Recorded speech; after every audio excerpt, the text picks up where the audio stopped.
В рамках дорожной карты были выделены средства. В этом году сделали ремонт спортивного зала, полностью заменили полы, покраска зала и освещение. То есть условия все созданы. Приехал с города Серебрянск, двукратный чемпион Казахстана по легкой атлетике. Живу в общежитии.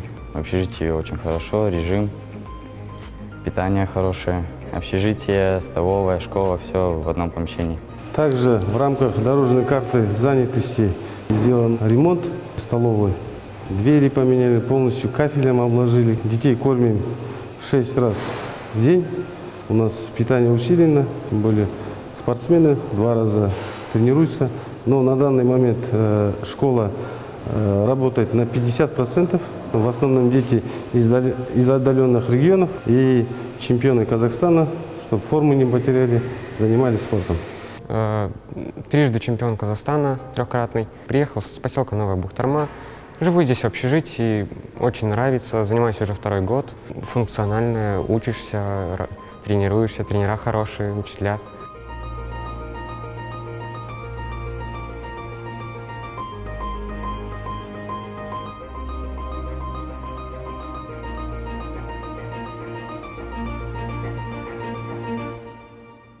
Условия, конечно, как говорится, в интернате очень хорошие именно для подготовки людей, которые будут дальше играть на уровне не только даже Восточно-Казахстанской области, а на уровне чемпионата сборной Казахстана. Мен бұл интернатқа 2019-2020 жылы оқу аралығында келгенмін. Осы интернатқа мен Семей қаласынан келгенмін. Мұнда біз әрқашанда таңертең кешке бір тренировкадан жасаймыз.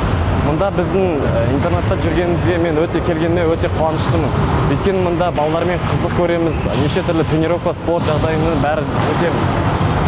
Біз мұнда тамақтарымыз 6 рет тамақ ішеміз, бәрі жақсы мұнда.